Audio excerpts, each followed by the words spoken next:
Esse é um ponto muito interessante, deixa eu ressaltar esse ponto. É, o fato de que agora você tem filhas, de que elas têm uma conexão direta com a sua vida, de que você serve como um exemplo, mas de certa maneira elas também são pessoas que vão te julgar de certa maneira, isso te demanda um posicionamento mais ético, ou te provoca uma reflexão Demanda, que traz demanda, maior responsabilidade? não demanda, e inclusive pensando até umas questões, né, que o senhor trouxe em sala, os pensadores, e minha filha mais velha, de 11 anos, ela já está tendo filosofia na escola, o primeiro contato de filosofia, e a gente tem, de uma forma bem superficial, até mesmo pela minha capacidade, né, de poder falar algo, a gente tem conversado algumas questões, mas que, com certeza, a resposta seria sim, mas se na prática está alcançando de, de ser mais ético, a gente trabalha para que seja, né? A gente age para que seja. Então, assim, tem um estudo, um desses muitos estudos feitos em universidades americanas, feitos com os próprios alunos, né, como público, assim, do estudo. Um desses estudos foi feito para tentar medir se depois de uma aula, uma leitura, uma apresentação sobre ética, as pessoas tomariam melhores decisões éticas, né? Então, vocês imaginem, assim, um estudo desses de psicologia, e a conclusão de um desses estudos era basicamente de que não, de que, digamos assim, a ética, a aula de ética ou estudar ética não te faz uma pessoa mais ética. Então, esse é uma primeira provocação, digamos assim, que é importante a gente levar em consideração. Agora, outros estudos apontam para uma coisa muito forte e muito clara dentro da sua experiência, que é o exemplo, né? Você ter que agir de maneira exemplar perante outra pessoa que você se importa, como sua filha, né? E o contrário também. Você se importar com uma pessoa, se importa com o pai, né? Como referência. E aquela pessoa seguir um exemplo, servir de exemplo, né? Na tomada de decisões mais éticas, isso sim é extremamente eficaz, digamos assim.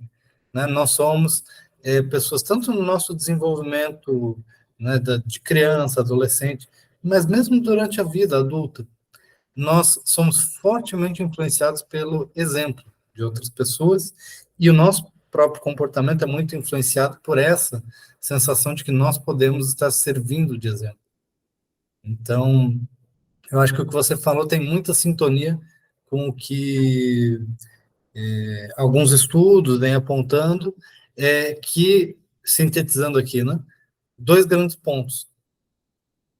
Compreender a ética, assim, como uma coisa que você lê no livro e aprende um conjunto de regras e vai extrair e simplesmente aplicar na realidade, não é uma maneira muito eficaz de pensar a ética como um instrumento de solução prática de problemas. Então, um estudo dogmático, digamos assim, de simplesmente aprender os princípios ou as regras éticas, ele não é muito eficaz, digamos assim, né? Não é muito interessante. Agora, quando a gente traz essa importância das relações pessoais, sociais, de você ter um senso de responsabilidade, aí isso sim faz bastante diferença. Então, será que esses dois pontos esclarecem melhor, então, aquela primeira provocação? Acho que faz sentido, né? Pela sua experiência, pelo que você comentou. Sim, professor, faz sentido, total sentido. E eu acho que até, por exemplo, outras formas, né, de estudar a ética, né? Como, por exemplo, o senhor postou no Moodle, não foi uma charge, mas foi um programa de ilustração falando de alguma coisa, se não me engano, um curta, acho que é dos Estados Unidos. Assim, são linguagens, são formas, né, de transmissão de conhecimento que às vezes é até mais próximo do que falar parar para ler um livro, texto, porque requer, é mais rebuscado, né? Requer um professor, por exemplo, para dar uma imersão, apresentar para os alunos. E eu acho que faz sentido, assim. Como ele disse, é uma resposta, parece simples, mas é complexa. De imediato, a gente responde que sim, né? A gente estuda, vai ser mais velho. Mas tem um detalhezinho que quando a gente vai para a prática, né, tem que estar alinhado. Isso, Não pode exatamente. descolar da realidade. Então, à primeira vista, deveria ser uma relação simples, né? Você aprende a ética e você aplica a ética, digamos assim, como aprender o Código Penal, aplicar o Código Penal, né? É uma perspectiva, assim, de operação, né? Mas isso, surpreendentemente, não parece não funcionar quando a gente avalia como as pessoas se comportam na prática, né? Por outro lado, então, nós temos a influência de outros elementos, né? Que é esse processo de responsabilidade, de senso de responsabilidade, de senso de exemplo, de conexão, relacionamento com as pessoas, e mesmo essa questão de se fazer uma provocação para trazer algo às claras, ou melhor, né? Trazer para o âmbito do consciente questões que muitas vezes passam batidas. E aí um método, digamos assim, que a gente pode chamar de problematização. Né? Conseguir melhorar a nossa capacidade de identificar problemas éticos e tratá-los como problemas que exigem, digamos assim, um processo organizado ou racional de tomada de decisão. Então, deixa eu colocar aqui na tela para vocês, só para ir ressaltando esses pontos, né? Que se existe algum método, e aí, assim, não existe um único método, não existe um único consenso, mas eu estou transcrevendo para vocês aqui um apanhado geral que eu acho que serve para a gente finalizar esse estudo, organizar um pouco o conhecimento e tentar vislumbrar como aplicar isso na prática. Então, cada um de nós tem que desenvolver um certo método para lidar com as questões éticas. Tem que praticar isso. Tá? Não é um conhecimento teórico que se aplique imediatamente. E a gente vai ficando, digamos assim, melhor, né, quanto mais a gente aplica, pensa, reflete, incorpora isso nas nossas ações. Então, quando a gente pensa em ter uma abordagem mais metódica, a gente vai enfatizar a importância de se analisar racionalmente todas as possíveis decisões que nós tomamos, que tenham relevância, né? Que tenham consequências eticamente relevantes, para tentar identificar qual que é a melhor decisão. Tá? E a melhor decisão possível dentro das nossas limitações. Né? Que tipo de limitações que nós temos no processo de tomada de decisão? Nós, regularmente, temos diversas limitações no acesso às informações, né, em saber, de fato, o que está acontecendo, ou saber, de fato, quais são as regras, quais são os valores que devem preponderar. Às vezes a gente simplesmente não tem certeza. Então, é importante trazer isso à tona. E, além disso, muito frequentemente, a gente também não tem muita clareza ou muita certeza acerca das consequências das nossas ações, das nossas decisões, ou das ações ou decisões das outras pessoas.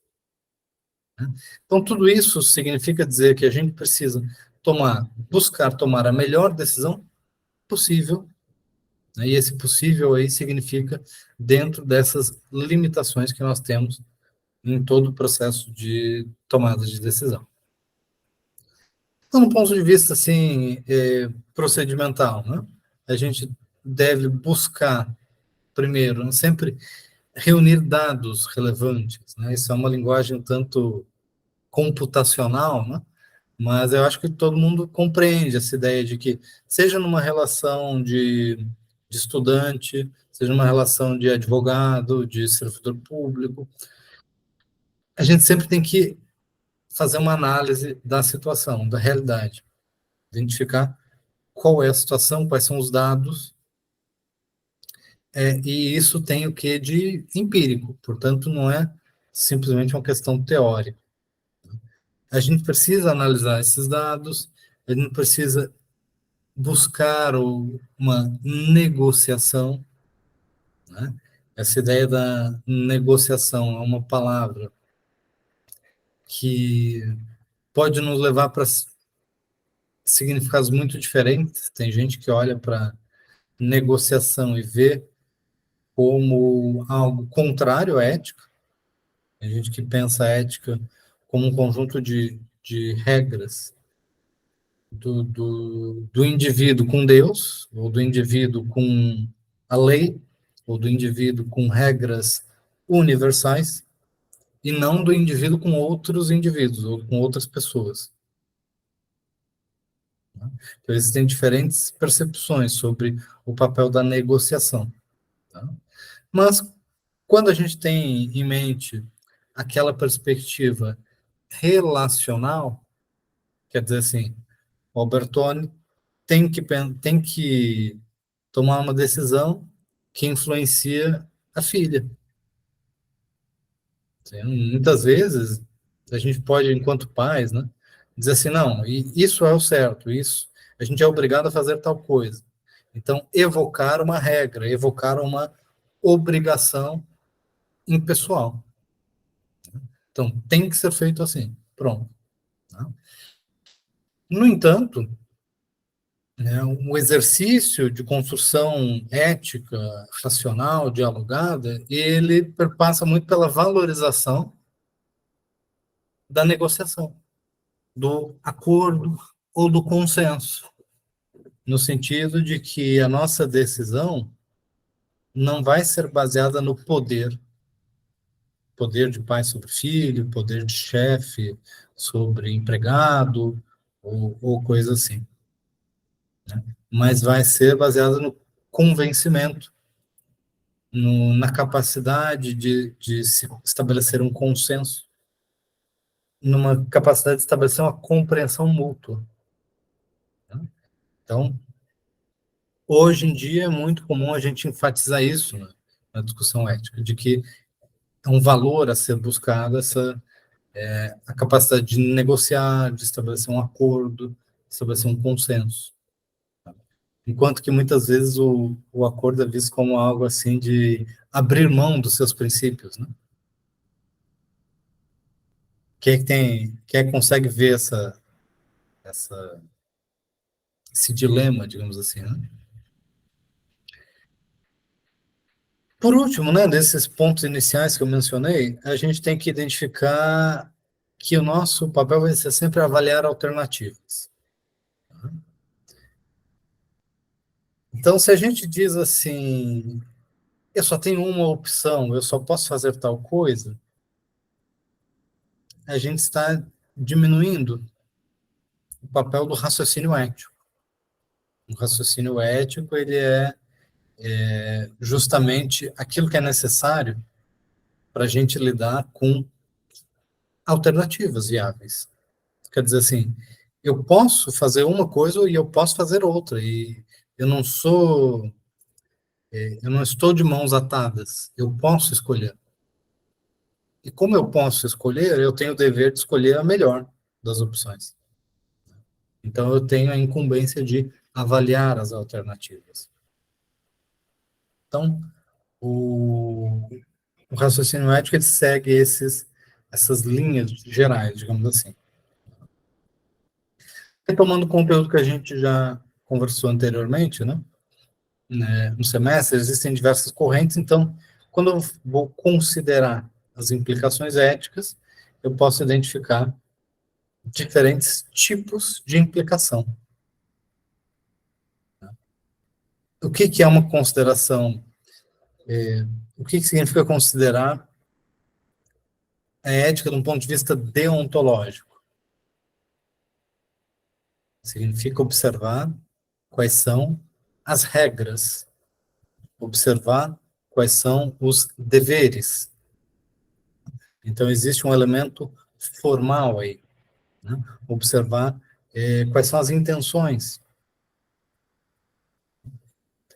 Então, deontologia aponta para essa dimensão das regras, dos deveres ou das intenções. Ética consequencialista também é um paradigma que faz parte do nosso raciocínio, né? Da gente avaliar as consequências, os resultados. E a gente também viu que existe uma tradição muito antiga de se pensar a ética do ponto de vista das virtudes, e essa discussão, ela se conecta bastante, está tendo um revival, digamos assim, da ética das virtudes, de se discutir Aristóteles, por exemplo, como uma referência para a ética, porque justamente por essa ideia do exemplo, por essa ideia de você pensar no que você quer, o que você quer viver, que tipo de vida você quer viver, né? Que tipo de pessoa você quer ser. As decisões éticas, elas nos afetam de uma maneira muito profunda, de uma maneira existencial.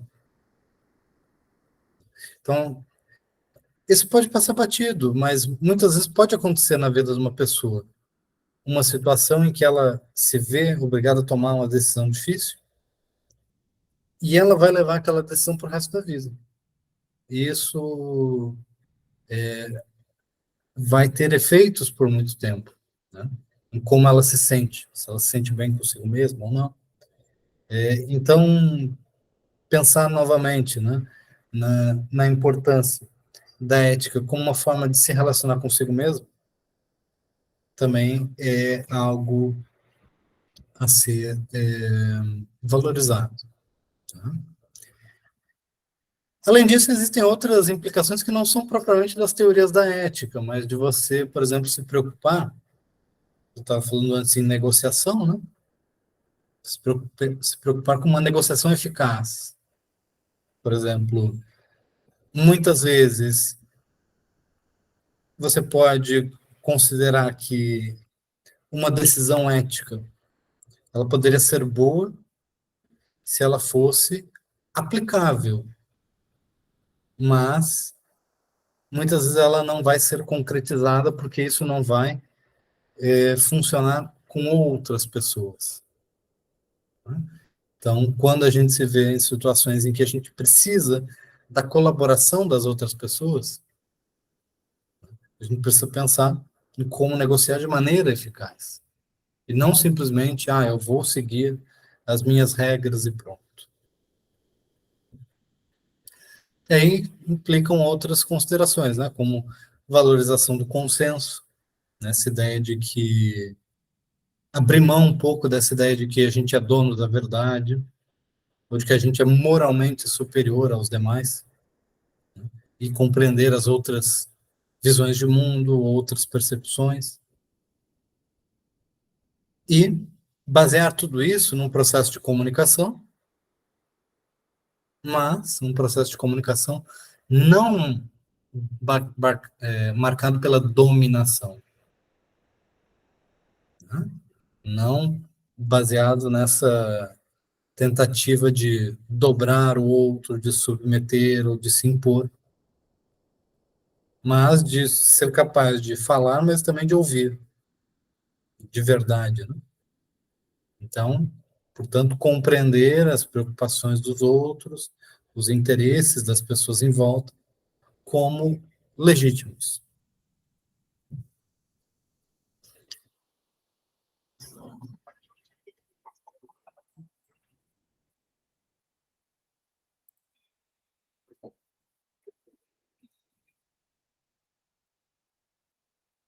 Só um momentinho, peraí.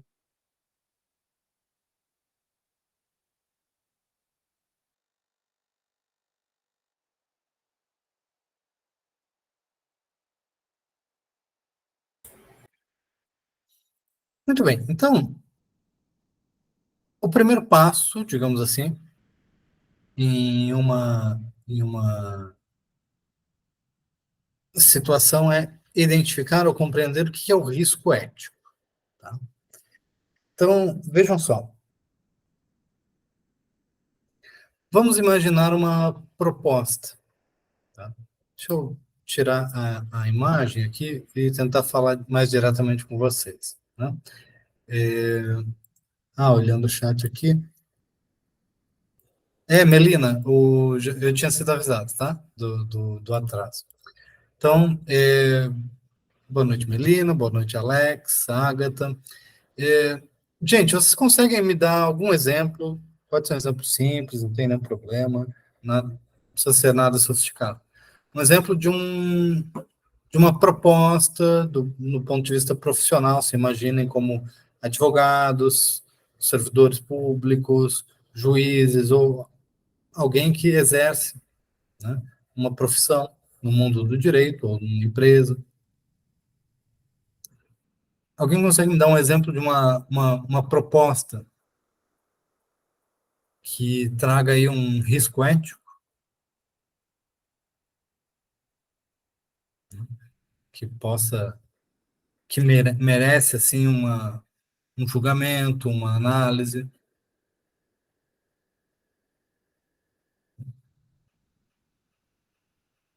O mundo do direito está cheio desses riscos. Então, por exemplo, se vocês atuam como advogadas de uma parte, e aí existe a possibilidade de discutir, negociar com advogados da outra parte. Então, isso pode ser muito bom para defender os interesses da sua parte, mas isso também pode trazer certos riscos de uma negociação entre os advogados que não atendam o melhor interesse das suas partes. Ou você pode ter trabalhado num caso conhecido, pode ter tido acesso a informações e conhecimento sobre uma empresa, e aí depois uma outra empresa pode querer te contratar para ter acesso a essas informações. Ou a empresa diz assim, não, nós não queremos ter acesso nenhum. Você não precisa nos contar nada. Você só precisa fazer bem seu trabalho. Então, esse é o ponto. Não sei se vocês querem adicionar algum exemplo aqui. Vou dar uns segundos para alguém se manifestar.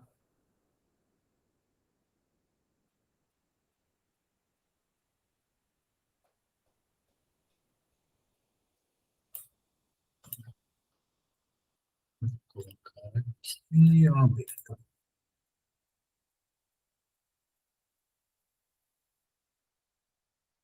Então, por exemplo, se a gente pegar o código de ética da OAB, primeiro de tudo vocês vão ver o seguinte: aquela palavra volta à tona, tá? Regras deontológicas, tá? Então, códigos de ética, isso vale de maneira geral. Códigos de ética profissional, eles são instrumentos fundamentalmente deontológicos. Estabelecer regras, estabelecer princípios, deveres, obrigações. E muitas vezes, esses deveres, obrigações, eles não são precisamente definidos. Aqui a gente tem diversos exemplos de regras, preceitos, né, Mas esse rol é exemplificativo por quê? Vejam, deixa eu colocar mais próximo para vocês, né? Quem sabe aqui. Dá pra ler, professor, já. Dá para De ler? longe. Dá. Mas assim tá ótimo. Mas dá pra ler. Tá. Então vejam, né? O exercício da advocacia exige conduta compatível com os preceitos desse código e com os demais princípios da moral individual, social e profissional. Então, essa é uma lei, uma norma jurídica, digamos assim, né? Mas ele não tem aquela característica que nós valorizamos tanto de taxatividade, dos limites claros da moldura legal. Porque, vejam aqui, né? Você precisa que a sua conduta seja compatível com os preceitos do código, mas também com os demais princípios da moral individual, social e profissional. Quer dizer, não existem limites claros para o que é relevante, do ponto de vista ético, e o que não é, de maneira pré-determinada. Isso significa dizer que cabe sempre ao nosso julgamento identificar quais são as regras relevantes, quais são os valores relevantes para o caso.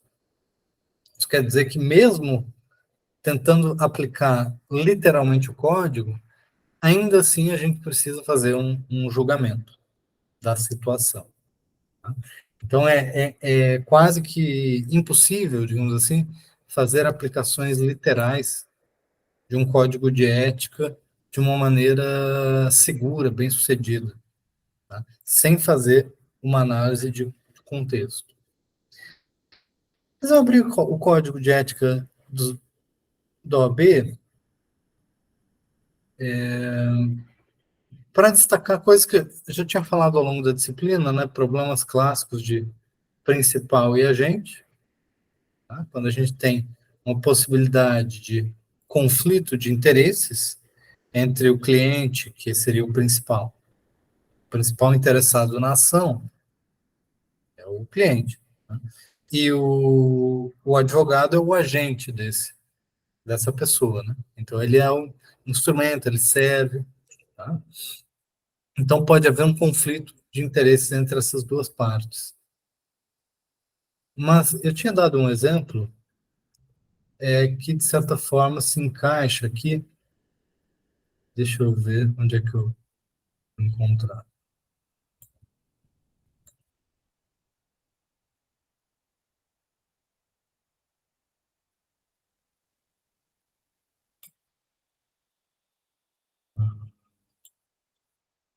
Agora tem que encontrar qual que é o artigo, mas existe um artigo que claramente proíbe um advogado de, tendo acesso a informações, deixa eu ver se tá. Tendo acesso a informações privilegiadas de um cliente, uma empresa, por exemplo, depois utilizar essas informações em benefício de um outro cliente, né? O exemplo que eu tinha mencionado, né? Quem estudou para a prova da OAB consegue identificar isso aqui no código?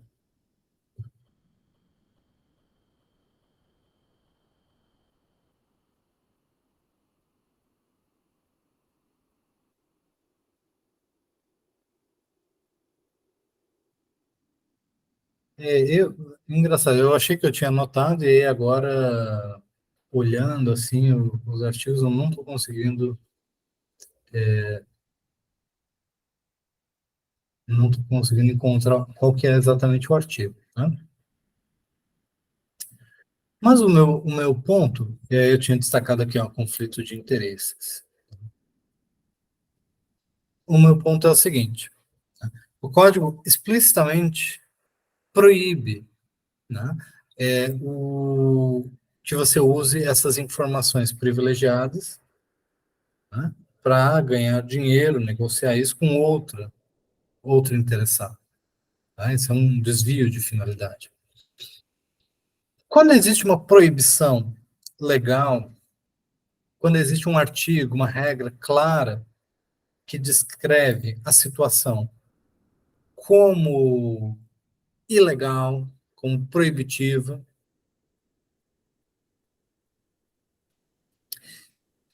Isso é um dilema moral? Isso é um dilema ético? Ou é simplesmente uma questão jurídica?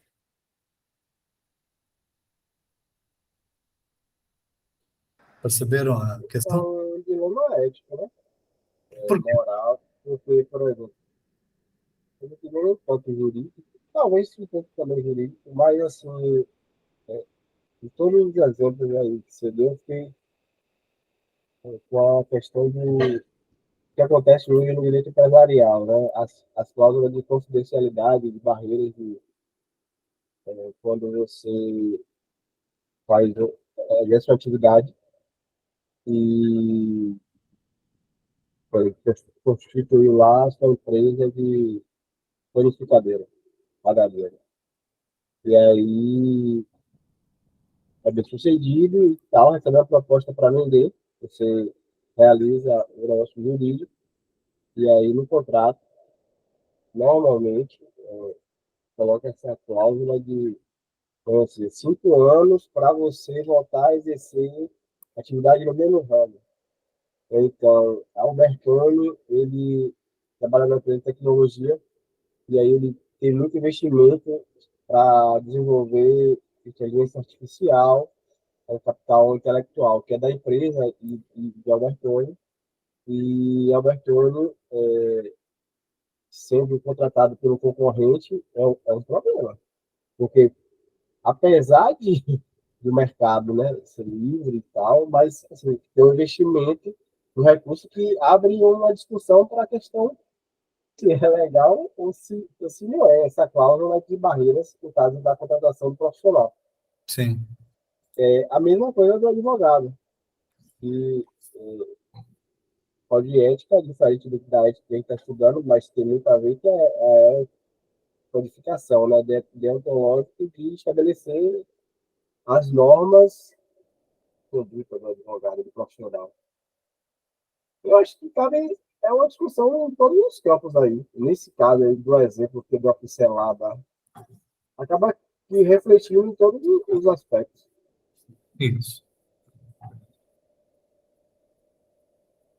Então, vejam, eu até estou apontando aqui o artigo 19 como um que também aponta nessa direção. Tá? Então, você trouxe o exemplo de um contrato de confidencialidade, também o próprio estatuto da OAB, né, traz a ideia de que o advogado, depois, né, não pode usar informações reservadas ou privilegiadas, tá, contra aquele ex-cliente. Por exemplo, os procuradores, normalmente, em regra geral, ele pode ser procurador e ser advogado, exercer a advocacia. A única, posso estar falando bobagem, mas a maior a limitação específica é de não atuar contra Fazenda pública, né? o ente que ele está vinculado. Se for procurador do município, não pode atuar em causas contra o município. Justamente reflete esse exemplo que o senhor também, de, né, de saber informações do município.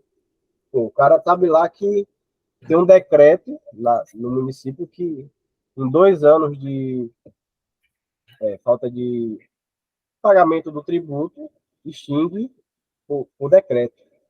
Ele, ele vai abrir, fazer uma tese para defender os clientes nesse sentido, porque ele sabe essa informação. Então, é complicado, né? Nesse caso aí, acho que enquadra em tudo. Antiético, imoral e, e realmente é bem evidente, né? Esse exemplo materializa muito bem, ele acaba infringindo todas as áreas. Isso.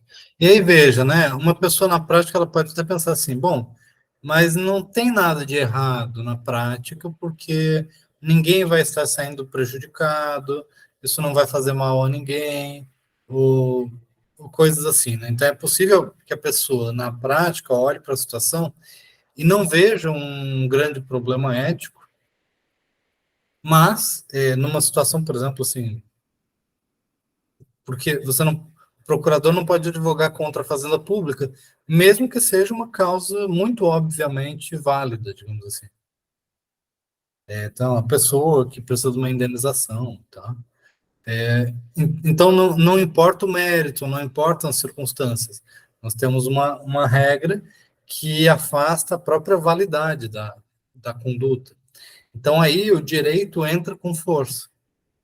Né? Então, aí nós temos um predomínio, digamos assim, da legalidade, num sentido mais estrito, né? Como sendo assim um fator fundamental. Muitos diriam, isso nem está no campo da ética, no sentido de que você precisa cumprir a lei, não é verdade? Então, como é que você não pode fazer algo ilegal? Né? Então, isso seria próprio do direito e não da ética. A ética seria o campo, assim, de uma discussão mais entre opções viáveis. Né?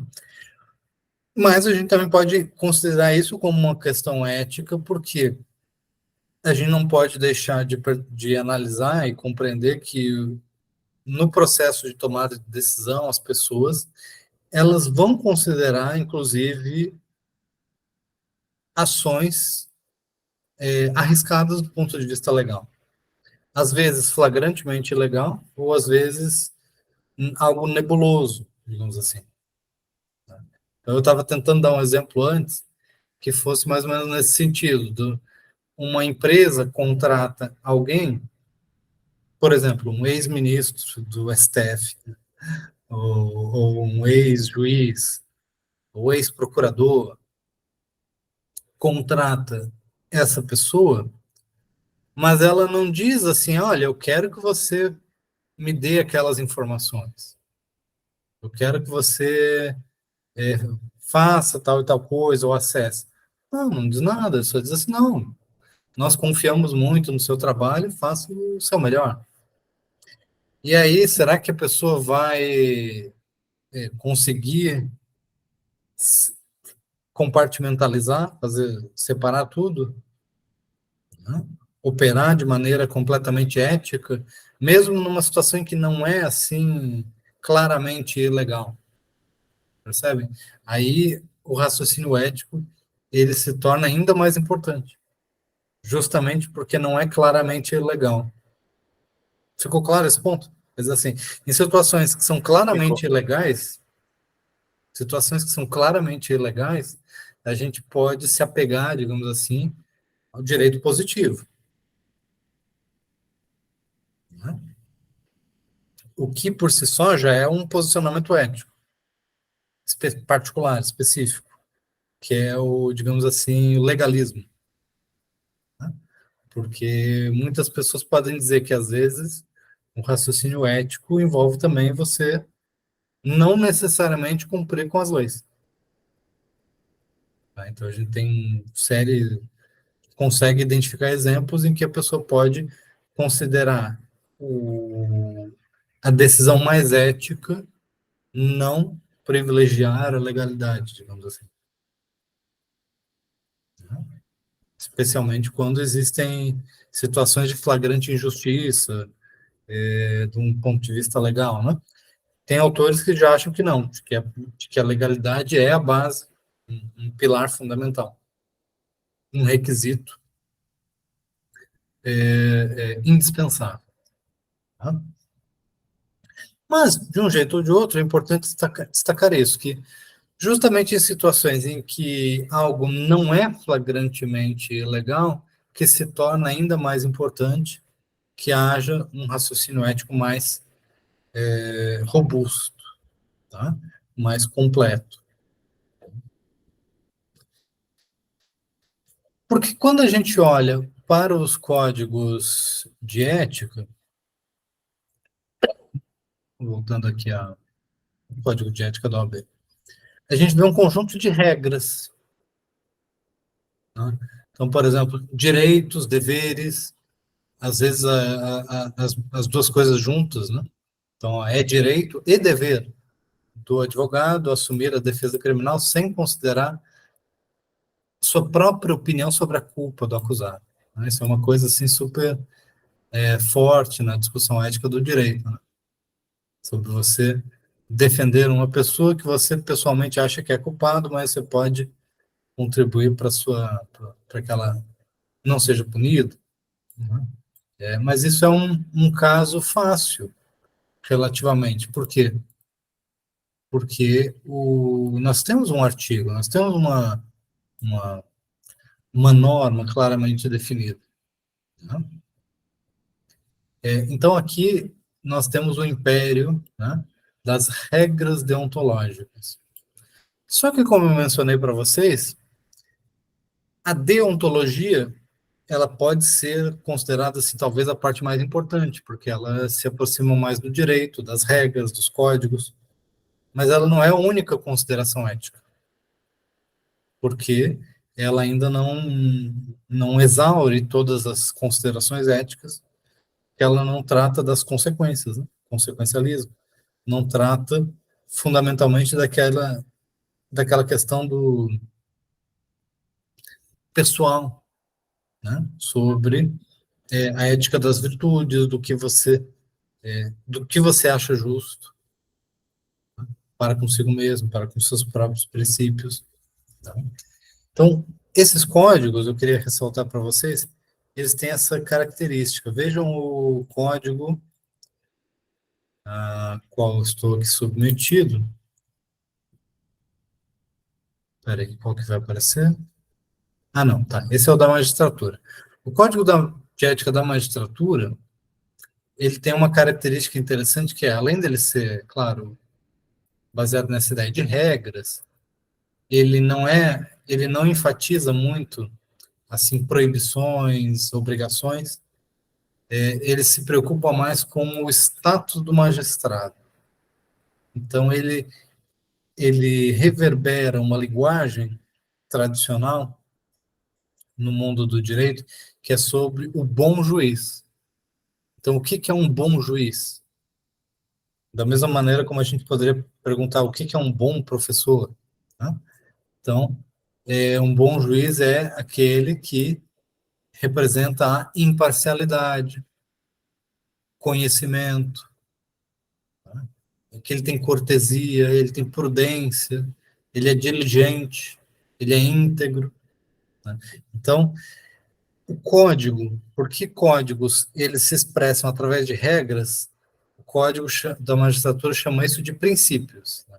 Princípios da independência, princípio da imparcialidade. Mas, no fundo, ele reflete essa ideia de que um juiz ele precisa ser um tipo de pessoa diferente das outras. Né? Um tipo específico. Né? Porque é uma combinação de virtudes particulares. Né? Essa ideia do bom juiz. Isso tem uma história muito antiga. Né? Então, eu pesquiso história do direito, né? Então, quando a gente vê ali, por exemplo, lá na Idade Média, né, no Império Português, no Brasil colônia, os livros sobre direito, eles enfatizam muito essa ideia do caráter do juiz, da integridade, da prudência. Então, isso aqui tem essa longa história por detrás desse código. E eu ia mostrar por último, deixa eu voltar aqui, Código de Ética do Servidor Público Civil, né, do Poder Executivo Federal. Então, eu também trabalho em comissão de ética, e a comissão de ética ela é responsável pela aplicação do Código de Ética Profissional do Serviço Público. Né? Só que esse Código de Ética ele é particularmente, assim, ele usa de uma linguagem muito fortemente moral, muito ampla. Né? Então, são regras, de novo aqui, deontológicas, vejam só. Então, o foco é sempre na deontologia, nos deveres, nas regras. Né? E numa concepção muito, muito ampla de que não joga nada fora, não tira nada do âmbito da aplicação da ética. Então, traz a ideia de que o servidor público jamais poderá desprezar o elemento ético da sua conduta, de que isso é sempre presente. Aí observem as frases. A moralidade na administração pública, né, não se limita à distinção entre o bem e o mal, devendo ser acrescida da ideia de que o fim é sempre o bem comum. O equilíbrio entre a legalidade e a finalidade na conduta do servidor público é o que poderá consolidar a moralidade do ato administrativo. Então, traz uma concepção bastante teleológica da conduta ética, de que o servidor ele tem que sempre pensar no bem público, num bem maior, numa finalidade social da sua ação, que isso que configura a moralidade do ato. Por outro lado, isso significa dizer que, enquanto código, conjunto de regras, né, ele, assim, é um instrumento bastante genérico, muito aberto, né, à interpretação. Significa dizer que é através da interpretação que a gente tem que determinar como que isso vai ser aplicado. No serviço público, o grande tema, a grande questão, né, um pouco diferente do da ética do advogado. Né? A ética do funcionário público é muito centrada na ideia da impessoalidade. Então, quase tudo gira em torno da vedação ao favorecimento, né, da busca pelo favorecimento pessoal, da discriminação, do beneficiamento a uns, ou perseguição, ou preterição. Então, a impessoalidade é vista como a questão ética fundamental dentro daquelas proibições, vedações dos servidores públicos. Tá? Então, é um texto assim que tem bastante linguagem moral, né? Ele traz uma concepção bem assim idealista da conduta do servidor público, né? De que o servidor público ele está, digamos assim, deixa eu colocar para vocês, tem umas frases aqui, onde é que está? Tem umas frases nesse código que são muito interessantes, que elas são assim um tanto filosóficas, né? É sobre, por exemplo, aqui, ó, veja, nenhum Estado pode crescer ou estabilizar-se sobre o poder corretivo do hábito do erro, da opressão ou da mentira, que sempre aniquilam até mesmo a dignidade humana, quanto mais a de uma nação. Então, é assim uma, uma norma jurídica, porque é uma norma jurídica, precisa ser aplicada, mas ela traz toda uma redação, né, com forte linguagem moral. Então, é um caso em que o direito positivo e a moralidade eles se misturam. Então, você aplicar a lei é você, de certa forma, fazer julgamentos morais aqui, quando a gente está falando da aplicação desses códigos. Tá? Então, voltando àquela nossa apresentação que eu estava fazendo anteriormente, a gente deu uma passeada aqui pelos códigos para a gente destacar o seguinte, né? De que a gente precisa ser capaz de identificar algum tipo de situação, como aquelas alguém que trabalhava numa empresa, ou o advogado prestou serviço, tem informações de uma tecnologia, inteligência artificial, segredos industriais ou qualquer coisa, e aí ele recebe uma proposta de trabalho num outro lugar, numa outra empresa concorrente. Né? E aí pode ser que exista uma nebulosidade, uma zona cinzenta ali. Pode ser que a coisa seja flagrantemente ilegal, e aí o raciocínio muitas vezes é: será que eu vou fazer algo ilegal, que eu posso ser prejudicado? Será que vale a pena? Quais são as consequências? Ou pode ser algo que exista um grau de incerteza sobre se é legal ou não, se quais são as regras que se aplicam ao caso. Tá? Então, a gente precisa ser capaz de analisar os códigos de ética, mas também analisar as situações, trazer nosso conhecimento jurídico para tentar identificar quais regras são aplicáveis ou não, como eu mencionei para vocês. A linguagem desses códigos nem sempre é clara, nem sempre traz precisão na hora de você dizer se é proibido ou não, se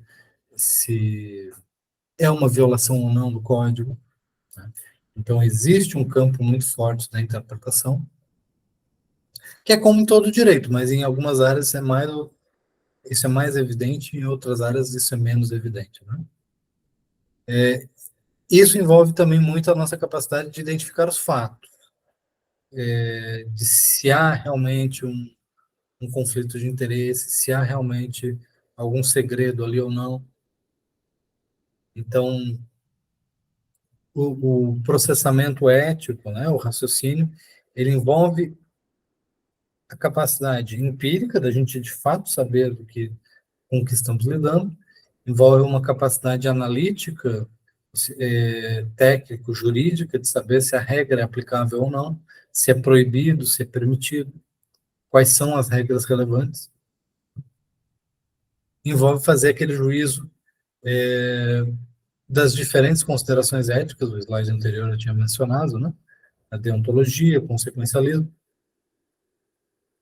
Aí a gente precisa ser capaz de identificar quais são os interesses em jogo. E aí a gente precisa ser capaz de elencar, e é um momento de sinceridade, assim, da gente entender os nossos próprios interesses, muitas vezes. Né? Então, qual que é o meu interesse imediato, qual que é o meu interesse de longo prazo, qual que deve prevalecer. Né? O que eu busco? Eu busco uma carreira estável, eu busco uma carreira mais lucrativa, mais arriscada. Cada um tem que fazer esse processo de avaliação para tomar a melhor decisão. E além de entender e compreender os interesses próprios, precisa entender os interesses das pessoas afetadas por essa decisão. Quer dizer, naquele caso, de uma pessoa que trabalhou numa empresa, ela precisa entender as consequências para aquela empresa afetada, para a empresa nova, se o que ela está fazendo é legítimo ou não, se vai, de fato, causar prejuízo a outros, se vai causar benefício, de fato, a si mesmo, ou se ela vai estar se prejudicando ao fazer isso. Porque será que alguém que faz isso depois não vai ter a sua carreira também prejudicada, a sua reputação? Então, essa análise, que muitas vezes a gente chama de análise de custo e benefício, ela não é estritamente financeira, não é estritamente monetária. Então, muitas vezes uma pessoa diz assim, eu poderia tomar uma decisão que me traz um lucro no curto prazo, mas eu prefiro construir uma reputação acima de qualquer suspeita. Prefiro construir uma reputação de idoneidade, porque isso nos meus próximos 30 anos de carreira, isso vai ser mais importante para mim. Né? Então, isso é um cálculo, isso é uma análise racional da coisa, e não é simplesmente um apego à moral por si só. Isso faz parte de um raciocínio. Né? Muito bem. Então, eu acho que eu já tinha mencionado isso, né? Buscar negociar um acordo, buscar encontrar uma solução possível, se é possível ou não. E aí, muitos livros de ética enfatizam a importância da honestidade, da transparência, por exemplo, né?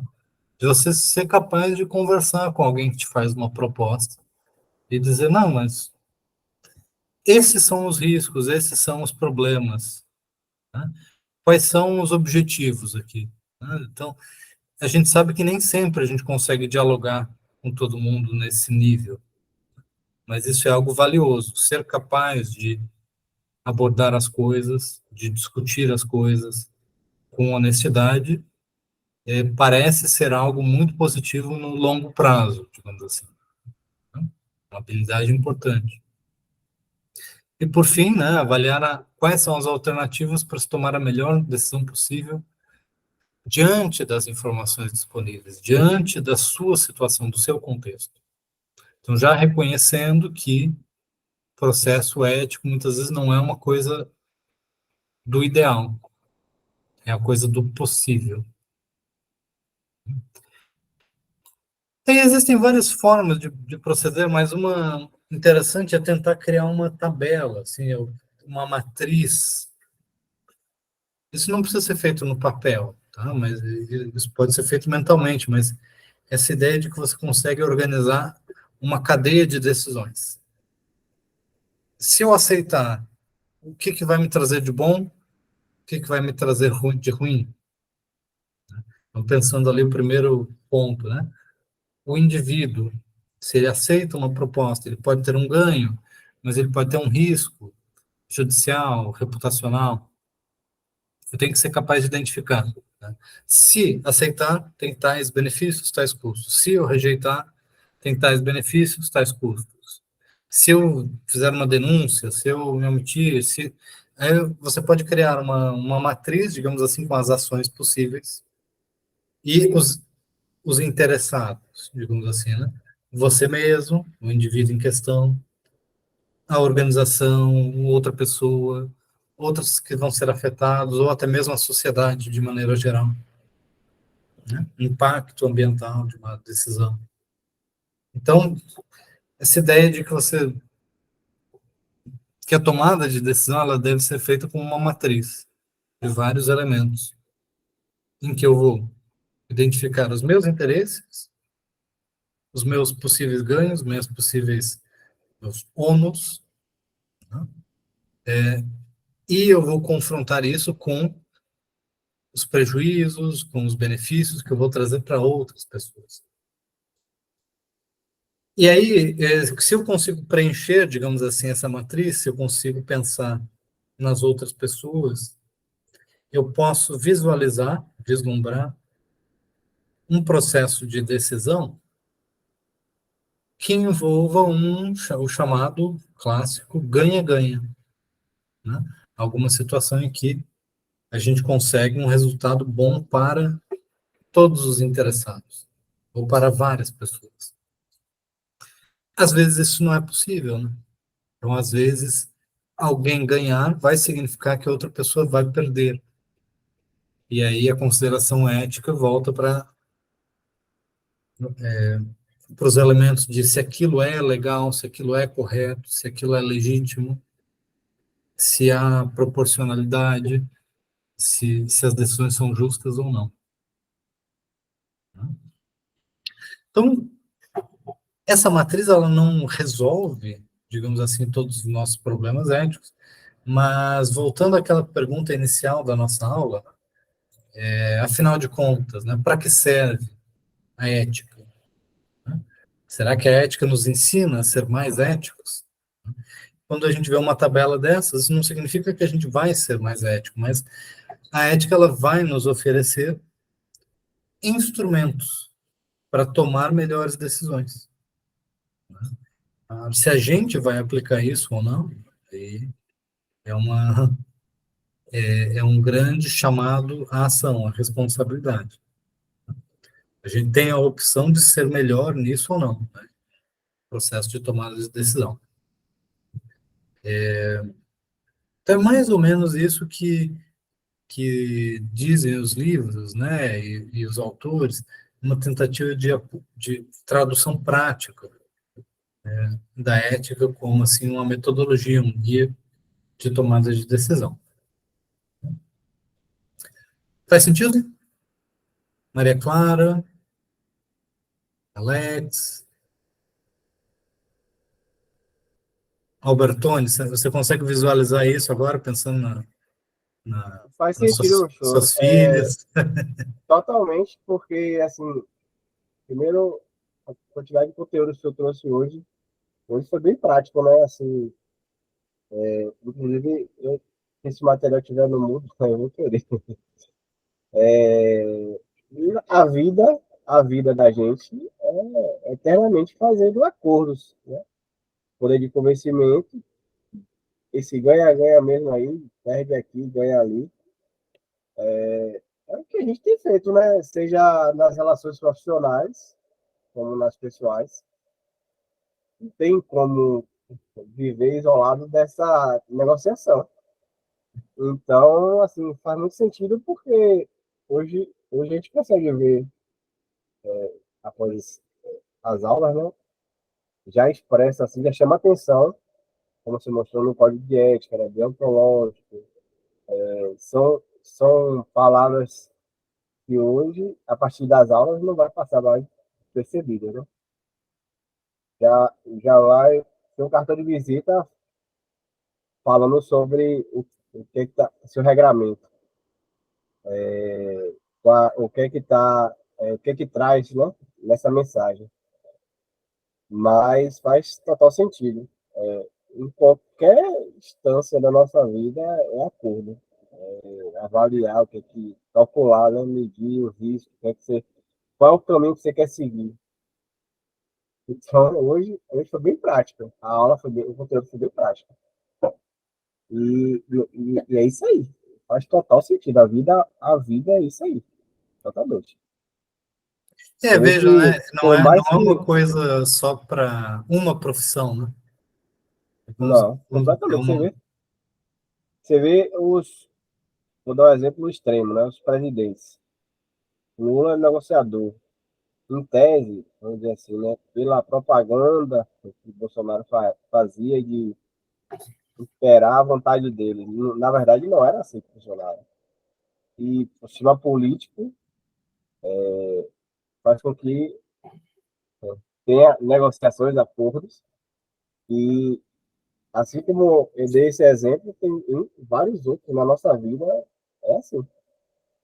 Então, não tem como você internalizar, aprender, fazer, mensurar esses valores éticos, né, morais, até mesmo para o fim, né, consequencialista, utilitarista, você conseguir manusear o X da questão, porque nem sempre a gente ganha, nem sempre a gente perde. Então, e não é uma coisa fácil também de se aplicar. A ideia não é a negação, né? Mas talvez eu esteja falando aqui coisas que ainda nem tenha formulado, mas pela, pela proposta faz total sentido. Faz total sentido, porque é a vida. A vida da gente é o tempo todo acordo, negociando. Muito bem, então é isso. O objetivo aqui, meu, nessa disciplina, não era tanto assim transferir uma carga extensa e exaustiva de conteúdos, porque vocês vejam que os próprios códigos, eles não são exaustivos, eles não listam tudo que é relevante. Então, mesmo se a gente fizesse uma leitura pormenorizada dos artigos, isso não seria o suficiente, né? Então, o objetivo aqui era tentar mesmo provocar algumas reflexões, talvez assim trazer coisas que vocês possam dizer assim, poxa, nunca tinha pensado nisso antes, né? Então, eu acho que esse é o primeiro, primeira virtude, digamos assim, no estudo da ética, é fazer a gente parar e pensar, né, antes de agir, né, provocar a reflexão. E aí ver que é, a gente precisa, de um jeito ou de outro, pensar sobre isso. Né? Ele não pode simplesmente ignorar, né, essas considerações, uma vez que a gente para pensar, e tentar levar isso para a nossa vida, como você mesmo mencionou, né? Não é uma coisa que se aplica a toda a vida, né? São as relações humanas, tá? Então, a gente pode falar da ética na democracia, né? Ética no mundo do trabalho, né? Ética dentro da família, né? Nas relações de amizade, nas relações de companheirismo. Então, espero que isso tenha sido assim, que tenha contribuído em alguma medida, né, para essa jornada profissional de vocês. Desejo boa sorte para vocês, tenham um bom sucesso na graduação, formação, na vida profissional, né? E é isso, gente. Uma boa noite para vocês e não esqueçam de fazer a nossa terceira e última avaliação para conseguir completar todos os requisitos da nossa matéria e concluir o curso sem mais problemas. Não é isso? Valeu, professor. Boa noite. Aqui, Boa professor. noite. Obrigada, Obrigado, professor. professor. Boa noite. Boa Tchau, noite. tchau. Tchau.